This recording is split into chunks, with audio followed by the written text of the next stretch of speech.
Welcome guys, कैसे हैं? आशा है अच्छे होंगे। साथियों, किसी भी एग्जाम में पूछे जाने वाले कंप्यूटर के क्वेश्चंस को हम किस प्रकार से सोल्व करेंगे, वो सारे इंपॉर्टेंट क्वेश्चंस हम पढ़ रहे हैं। लास्ट वीडियो में हमने बहुत सारे टॉपिक कवर कर लिए थे।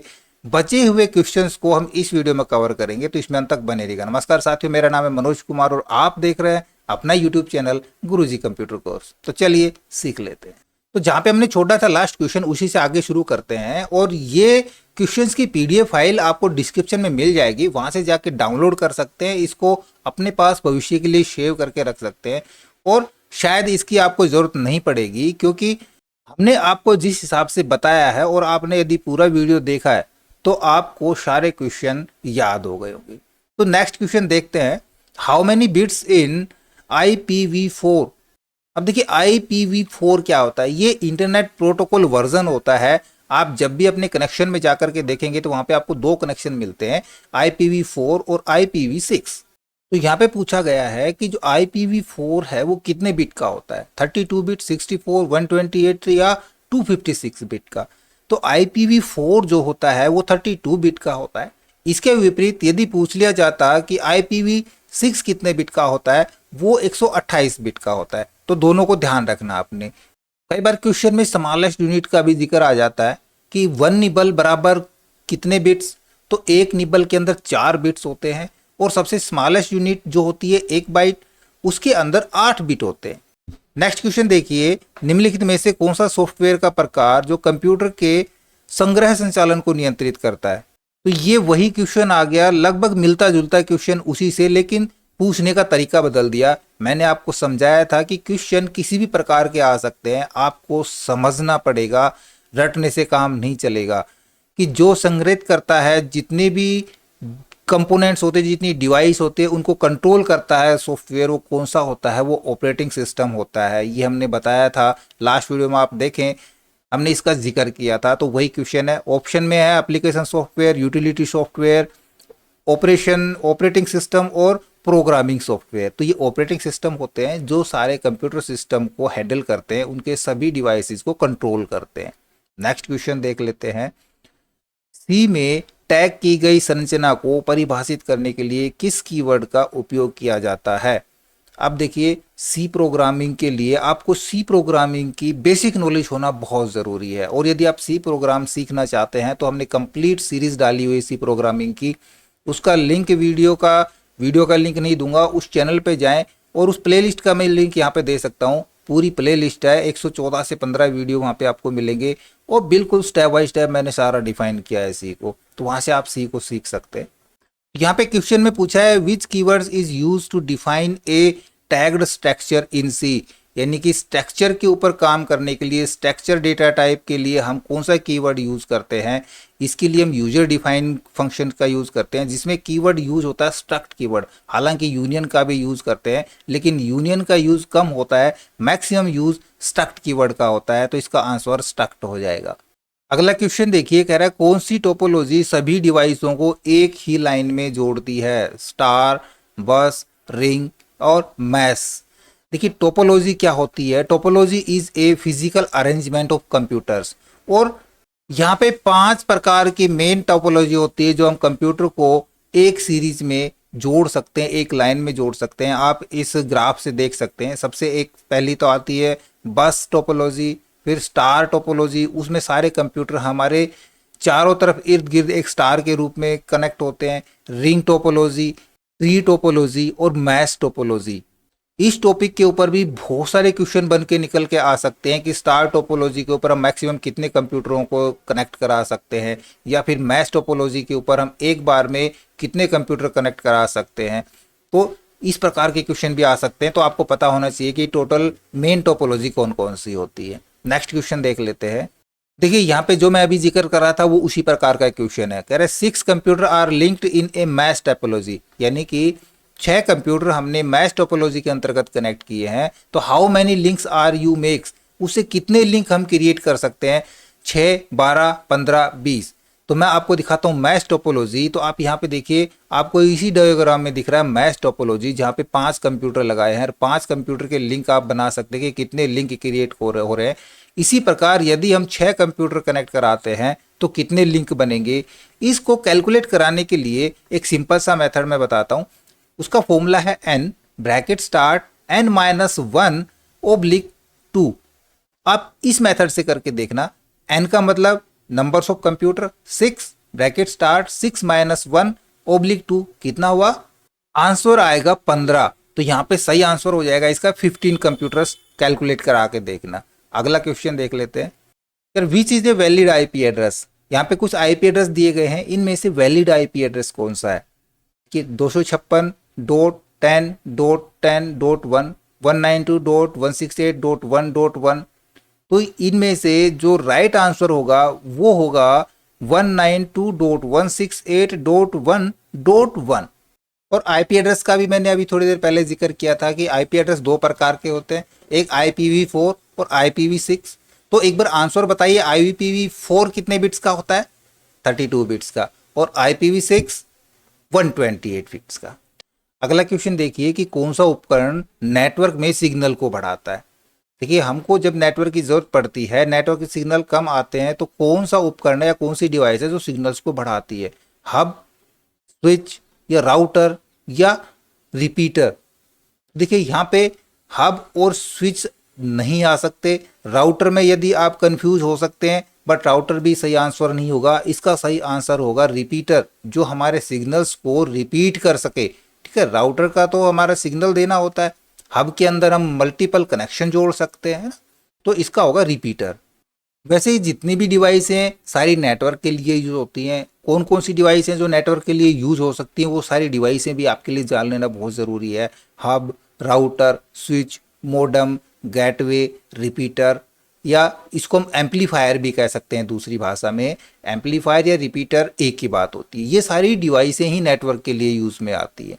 अगला क्वेश्चन देख लेते हैं। Which among these in not a operating system. इनमें से कौन सा एक ऑपरेटिंग सिस्टम नहीं है।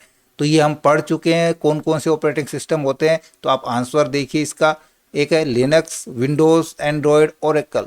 देखिए हमने सारे पढ़े थे। लिनक्स ऑपरेटिंग सिस्टम है, विंडोज भी ऑपरेटिंग सिस्टम है, और एंड्रॉयड भी एक ऑपरेटिंग सिस्टम है। ओरेकल एक ऑपरेटिंग सिस्टम नहीं है, ओरेकल एक डेटाबेस है। ठीक है, ध्यान रहेगा। डेटाबेस भी कई प्रकार के होते हैं। एक डेटाबेस तो होता है DBMS, एक डेटाबेस होता है RDBMS। तो DBMS डेटाबेस वो डेटाबेस होते हैं जिसमें हम कोई भी डेटा स्टोर करते हैं, वो किसी भी फॉर्म में स्टोर करा सकते हैं।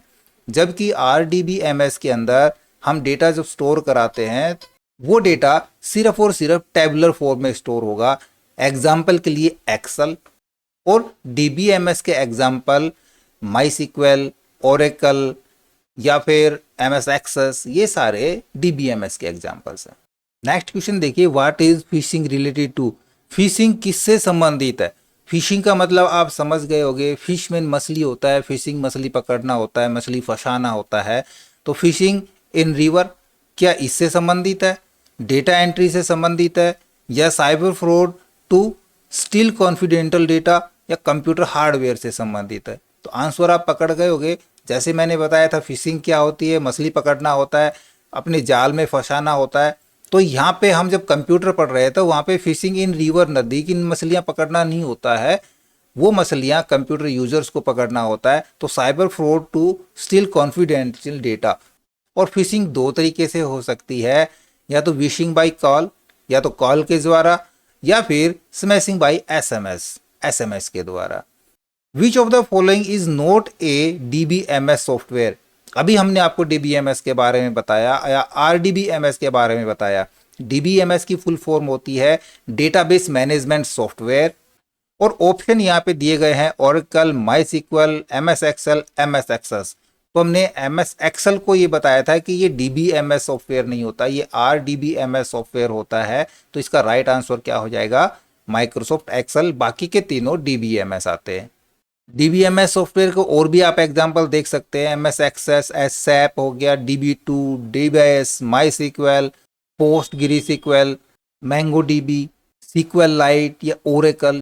ये सारे DBMS के एग्जाम्पल हैं। अगला क्वेश्चन देख लेते हैं, what is the use of a firewall in a network? To access a network device, to repair the network switch, to manage network only from data, या to block unauthorized access to a network device. तो यहाँ पे firewall का मतलब क्या है? Firewall as a antivirus होता है। तो ये क्या काम करता है? ये सारे अनऑथोराइज एक्सेस या जो नेटवर्क के जरिए जो डिवाइस कनेक्ट होती है उन अथोराइज एक्सेस को रोकता है फायरवॉल, उनको ब्लॉक कराता है। तो इसका राइट आंसर हो जाएगा डी। अब देखिए माइक्रोसॉफ्ट एक्सेल का एक और क्वेश्चन हमने यहाँ पे इंप्लीमेंट किया है। इस प्रकार के क्वेश्चन भी पूछे जा सकते हैं। In mathematics, the absolute value of a number is the no-negative value of the number. For example, the absolute value of -3 is 3 and the absolute value of 4 is still 4. Which of the following MS Excel formula find the absolute value of the number in cell 1? अब देखिए इस question का answer देने के लिए मैं आपको पहले माइक्रोसॉफ्ट एक्सेल पे लेके चलता हूं। ये पूछ रहा है कि यदि A1 सेल के अंदर कोई भी वैल्यू लिखी हुई है, अब एक्सेल आप देख रहे हैं, मैंने माइक्रोसॉफ्ट एक्सेल ओपन किया है, वो कह रहा है A1 के अंदर, ठीक है, कोई भी सेल हो सकता है, यहाँ पे बहुत सारे सेल हैं, तो हम यहाँ पे A1 की बजाय मैं बीच में यहाँ पे लिख लेता हूँ। कह रहा है यदि यहाँ पे आपका -3 लिखा है तो इसकी एब्सोल्यूट वैल्यू होगी 3, ठीक है ना। यदि यहाँ पे 3 है तो एब्सोल्यूट है, अदरवाइज ये एब्सोल्यूट नहीं है। या फिर 4 लिखा है तो वो एब्सोल्यूट वैल्यू है। इसका मतलब जो पॉजिटिव वैल्यू है वो एब्सोल्यूट वैल्यू है और जो माइनस वैल्यू है एब्सोल्यूट नहीं है। तो रिजल्ट क्या आना चाहिए कि यदि यहाँ पे माइनस में लिखा है तो यहाँ पे रिजल्ट आ जाए पॉजिटिव, यानी कि एब्सोल्यूट वैल्यू आ जाए, और यदि वो पहले ही पूरी वैल्यू लिखी हुई है तो वो ऐसे कैसे यहाँ पे आ जाए।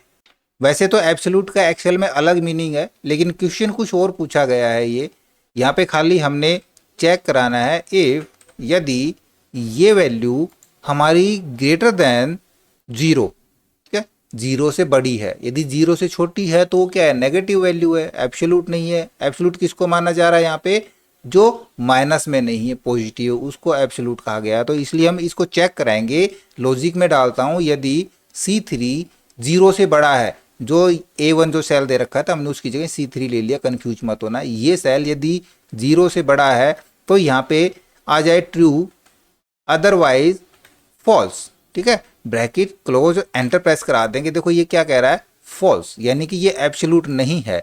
यदि यहाँ पे मैं लिखाता हूँ 4, एब्सोल्यूट है। यदि मैं लिखाता हूँ 3, देखो नेम एरर आ रहा है यहाँ पे, कुछ ये नेम एरर आ गए यहाँ पे। ट्रू की जगह यहाँ पे करेंगे TRUE, ट्रू, ठीक है, स्पेलिंग मिस्टेक हुई। देखिए 3 है वो ट्रू है, यानी कि एब्सोल्यूट वैल्यू है, और -3 कराते हैं तो फॉल्स दिखाता है, वो एब्सोल्यूट वैल्यू नहीं है। अब हमको यहाँ पे ट्रू वैल्यू ही चाहिए, देन हम यहाँ पे यूज करा देंगे। इसकी जगह तो मैं यूज करा दूँ, यदि वो 3 से ज़्यादा है तो हमारा ये सेल यहाँ पे रिटर्न हो जाए, अदरवाइज ये सेल एक ये पॉजिटिव में आ जाए तो यहाँ पे एक प्लस करा देंगे। मतलब यहाँ भी हम माइनस में ही ले लेते हैं, माइनस इसी को ले लेंगे तो माइनस माइनस प्लस हो जाएगा। बस ब्रैकेट क्लोज करा के एंटर प्रेस करा देंगे। देखो यहाँ पे 3 आ गया, एब्सोल्यूट बना दिया हमने। 3 है तो 3 आएगा, और यदि माइनस में हम कुछ करा रहे हैं, -4 करा रहे हैं, देन एब्सोल्यूट बना के उसको 4 रिटर्न करा देगा। तो ये फंक्शन आप देखिए हमने क्या फंक्शन लगाया। हमने लगाया if A3 greater than 0 then C3, otherwise -C3। और अब चेक करते हैं आंसर। हम वहाँ पे ऑप्शन देखिए, आप पहले नज़र डाल दिए। इफ A1 = 0 देन A1 या -A1, तो 0 के बराबर है यदि A1 तो A1 आ जाए या -A1 आ जाए। ये तो गलत है ना, वो तो क्योंकि फिक्स हो गया 0 के बराबर नहीं चाहिए। या A1 लेस देन 0 है, 0 से कम है तो नहीं। तो क्या आंसर आना चाहिए? A1 यदि 0 से बड़ा है तब हमारा A1 उठ के आ जाए या फिर -A1 आ जाए। तो राइट आंसर इसका ये होगा। एक्चुअल में फॉर्मूला ऐसे नहीं होता है, फॉर्मूला ये लॉजिक होते हैं। लॉजिक आप समझेंगे तो हमने एक्चुअल के बहुत सारे वीडियो बनाए हैं, हमने पूरी सीरीज भी पढ़ाई है, बहुत सारे हमने टिप्स ट्रिक्स या शॉर्टकट्स भी बताए हैं। वो सारा सीखने के लिए आप हमारे किसी भी चैनल पर रह सकते हैं, मैंने जोनो चैनल के ऊपर बनाया हुआ है। ओके, अगला क्वेश्चन देखते हैं। Which of these is a primary की फीचर? अब देखिए प्राइमरी की फीचर इनमें से कौन सा है, इट कैन बी डुप्लीकेट होता है प्राइमरी की feature, it can be unique होता है, या इट कैन बी नल, या इट स्टोर्स इमेज। प्राइमरी की का क्या काम है यहाँ पे, प्राइमरी की का मतलब होता है कि कोई भी यूनिक टाइप की कोई भी वैल्यू है वो प्राइमरी की होती है। हमने किसी क्लास के अंदर बच्चों को देखना है, बच्चों के नाम डुप्लीकेट हो सकते हैं लेकिन रोल नंबर सभी बच्चों के एक क्लास के अंदर यूनिक होते हैं, तो वो रोल नंबर होंगे वो प्राइमरी क्या कहलाएगी। तो प्राइमरी की क्या होती है, इट मस्ट बी यूनिक। अगला क्वेश्चन देखते हैं, which command is use to remove all records from a table. देखिए फिर से हमारे पास एक पाइथन का क्वेश्चन आ गया। इसमें क्या कह रहा है, ड्रॉप, रिमूव, डिलीट या क्लियर, कौन सी कमांड के जरिए हम सभी रिकॉर्ड्स को टेबल में से डिलीट कर सकते हैं। तो यहाँ पे ध्यान देने वाली बात यह है कि हमको टेबल डिलीट नहीं करनी है, हमको टेबल में से किसी भी एक टेबल में से कंप्लीट सारे रिकॉर्ड डिलीट करने हैं, जितने भी रिकॉर्ड वहां पे एंटर किए गए। तो इसका राइट आंसर तो होगा ड्रॉप कीवर्ड। हालांकि ड्रॉप से भी हम डिलीट करते हैं, रिमूव से भी डिलीट करते हैं, डिलीट से भी और क्लियर से भी, चारों ही हमारे डिलीट के ऑप्शन होते हैं। लेकिन किस किस काम आते हैं, देखिए ड्रॉप क्या काम करता है, remove complete table and data from table. Delete क्या काम करता है, remove a single row in a time, एक बार में सिर्फ एक रो को डिलीट कराता है डिलीट कमांड। और यदि हम ट्रंकेट का कमांड का यूज करें तो remove all rows in a time, एक ही समय में सभी रोज को डिलीट करा देता है। ये अलग अलग काम होते हैं इनके लिए। चलो अगला क्वेश्चन देख लेते हैं, which statement is use to arrange data in ascending और डीअसेंडिंग ऑर्डर। लगभग बहुत सारे क्वेश्चन आपके आ चुके हैं लैंग्वेज से संबंधित, ये भी लैंग्वेज का क्वेश्चन है कि कौन सी स्टेटमेंट से हम किसी भी डेटा को अरेंज कर सकते हैं असेंडिंग और डीअसेंडिंग ऑर्डर में, order by, group by, sort by या अरेंज बाय। तो देखिए हमने डेटा को शॉर्ट नहीं कराना है, फिर से क्वेश्चन पे ध्यान दीजिए, हमने डेटा शॉर्ट नहीं कराना है, शॉर्ट भी असेंडिंग डीअसेंडिंग शॉर्ट होता है, हमने डेटा को अरेंज कराना है असेंडिंग या डीअसेंडिंग ऑर्डर में। देन उसके लिए हम यूज करते हैं ऑर्डर बाय स्टेटमेंट का। ऑर्डर बाय स्टेटमेंट डेटा को अरेंज कराता है असेंडिंग या डीअसेंडिंग ऑर्डर में, जबकि शॉर्ट बाय डेटा को शॉर्ट कराता है। शॉर्ट अलग चीज होती है, अरेंज अलग काम करता है। डिफरेंस जानने के लिए चैनल पे आए और वीडियोस कंप्लीट देखें। नेक्स्ट क्वेश्चन आप लोग देख रहे हैं, कैलकुलेशन के लिए कौन सा फंक्शन इस्तेमाल होता है, लुकअप रेफरेंस के function, aggregate function, financial function या ट्रिग्नोमेट्रिक फंक्शंस। कैलकुलेशन के लिए हम कौन से फंक्शन यूज करते हैं, कोई भी हमने कैलकुलेशन का काम करना है, कैलकुलेशन का मतलब जोड़ना, घटाना, एवरेज निकालना, गिनना यानी काउंट करना, ये सारे फंक्शन एग्रीगेट फंक्शन के अंतर्गत आते हैं। और एग्रीगेट फंक्शन ही हमारा राइट आंसर होगा यहाँ पे, लुकअप रेफरेंस नहीं, एग्रीगेट फंक्शन। जो फंक्शन कैलकुलेशन से संबंधित होते हैं वो सारे एग्रीगेट फंक्शंस होते हैं। और माइक्रोसॉफ्ट एक्सेल में इस प्रकार के 19 एग्रीगेट फंक्शंस हैं, जैसे sum, average, minimum, maximum, count, counta, product, standard deviation S, standard deviation P, median, large या स्मॉल, इस प्रकार के टोटल 19 होते हैं मिला करके। ठीक है, अगला क्वेश्चन देख लेते हैं, what is the output of S equal, करली ब्रैकेट के अंदर दिया है 1 2 2 3 4 4। अब आप यहाँ पे देखिए, सबसे पहले तो इसको पहचानिए कि ये एक डिक्शनरी है या एक सेट है, क्योंकि हमने आपको बताया था कि पाइथन के अंदर करली ब्रैकेट से डिक्शनरी भी स्टार्ट होती है और करली ब्रैकेट से ही सेट भी हमारे डिफाइन होते हैं। जबकि सेट क्या होता है, सेट एक अनऑर्डर डेटाबेस होता है जिसके अंदर डुप्लीकेट वैल्यू नहीं आती है, और डिक्शनरी के अंदर हम की और वैल्यू को लेकर चलते हैं। तो यहाँ पे की और वैल्यू तो नहीं है, वैल्यूज है। तो ये क्या कह रहा है, प्रिंट यदि हम कराएंगे प्रिंट लेन एस, इसकी लेंथ हमने प्रिंट करानी है तो क्या प्रिंट होके आएगा, आंसर ये है। तो आपने पहचान लिया कि ये एक सेट है और सेट के अंदर डुप्लीकेट नहीं आती है वैल्यू, यहाँ पे डुप्लीकेट डली हुई है। तो इनकी इसकी लेंथ कितनी हो जाएगी, टोटल तो इसके अंदर 1 2 3 और 3 6 करेक्टर है ना, 6 नंबर है, लेकिन डुप्लीकेट्स हैं। तो डुप्लीकेट्स को ये क्या करता है, सेट इग्नोर करा देता है। बचेंगे कितने, 4 करेक्टर बचेंगे। तो राइट आंसर कितना हो जाएगा इसका, 4 आ जाएगा। राइट, अगला क्वेश्चन देखिए, blank is a design of database. इसमें से एक ऐसी चीज है, ये एक डेटाबेस का एक डिजाइन है। कौन सा है, RDBMS नहीं हो सकता भाई, ये डेटाबेस नहीं है। है ना, ये क्या है, ये रिलेशनशिप डेटाबेस है। आगे है कंट्रोल फ्लो डायग्राम, ये भी नहीं है भाई। डेटा फ्लो डायग्राम्स, ये भी नहीं है। Database schema, yes, database schema होता है, ये डेटाबेस का डिज़ाइन होता है।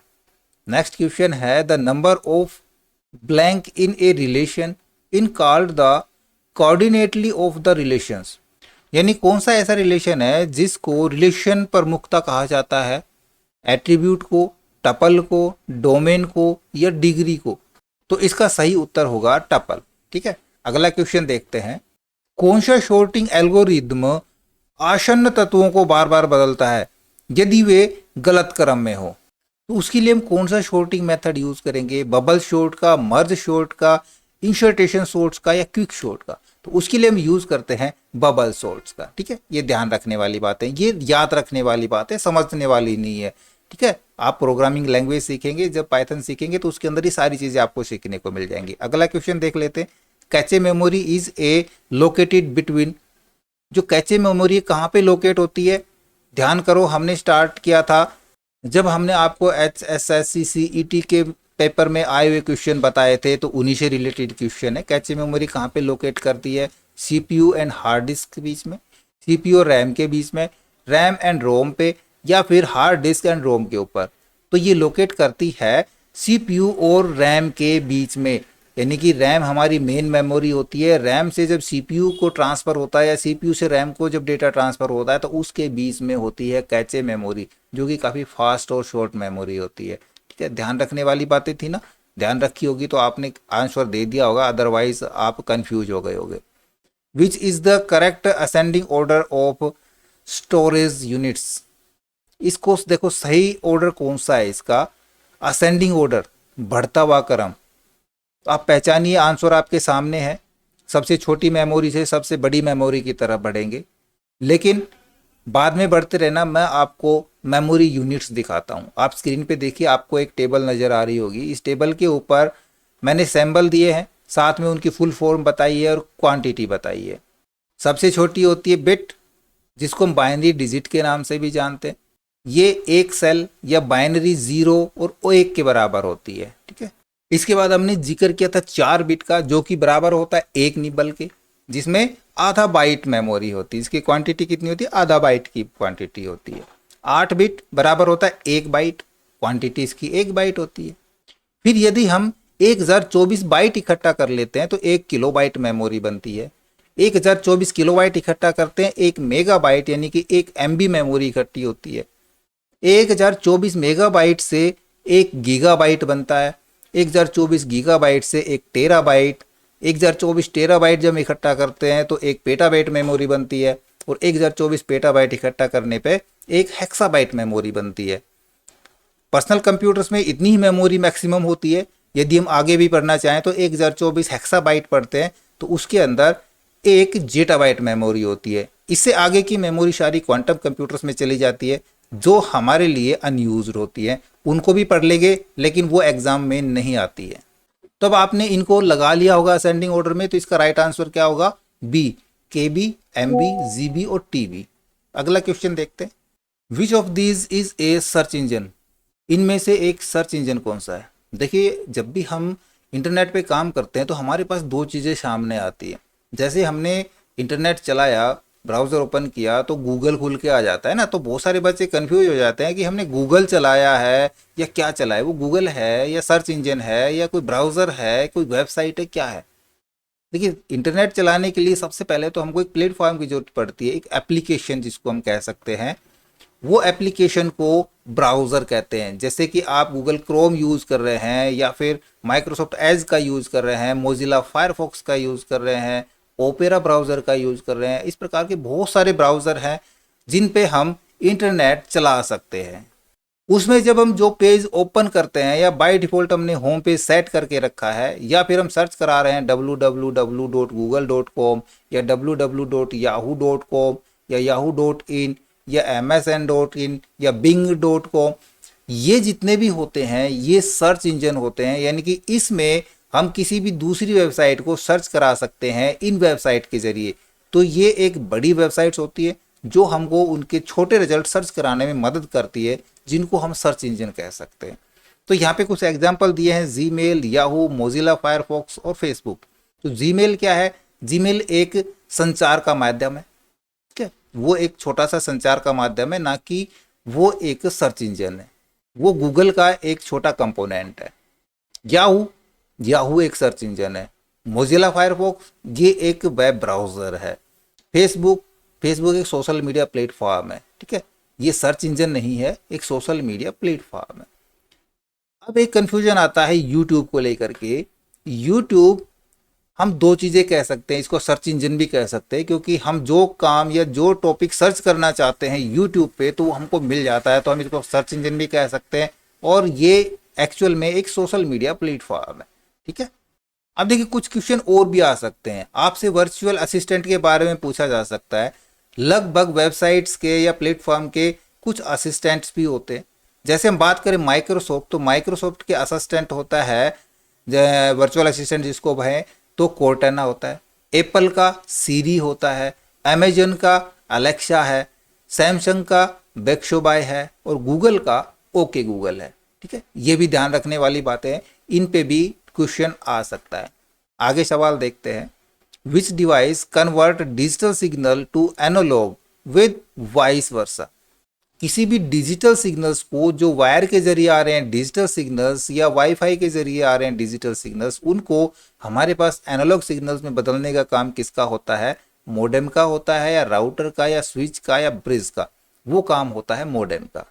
तो इसका राइट आंसर हो जाएगा ए, मोडेम।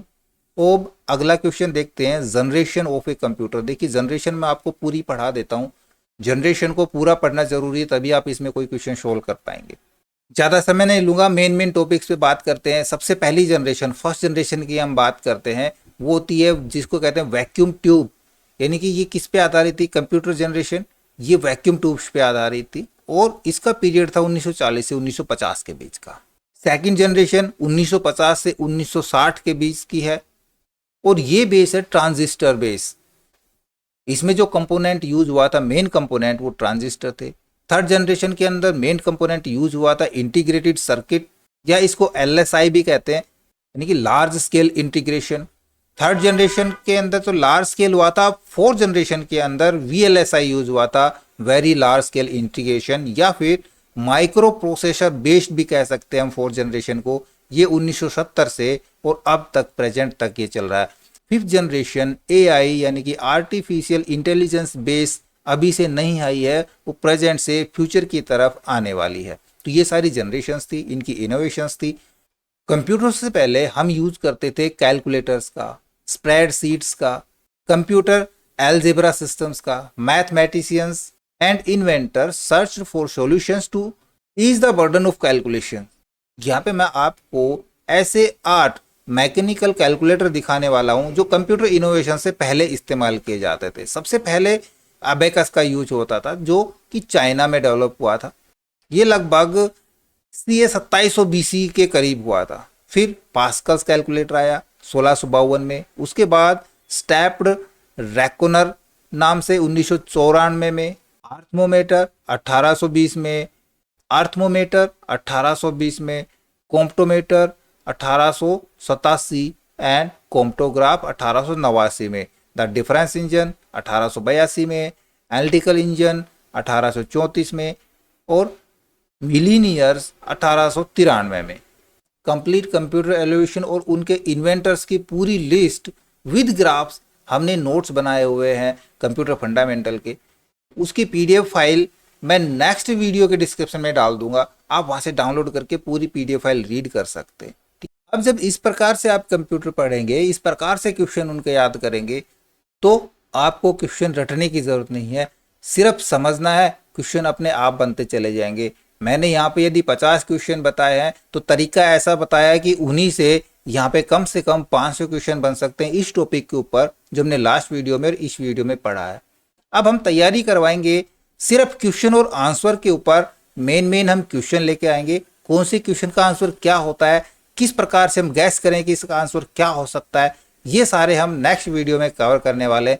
तो लगातार हमारे साथ जुड़े रहिएगा। ओके, आशा करूंगा वीडियो आपको जरूर अच्छा लगा होगा। इसी प्रकार अच्छे अच्छे वीडियो देखते रहने के लिए लगातार हमारे साथ बने रहे। हमारे वीडियोस को ज़्यादा से ज़्यादा हम दोस्तों में शेयर करें, में लाइक करें, और यदि नए हैं हमारे चैनल पे तो हम सब्सक्राइब जरूर कर लें।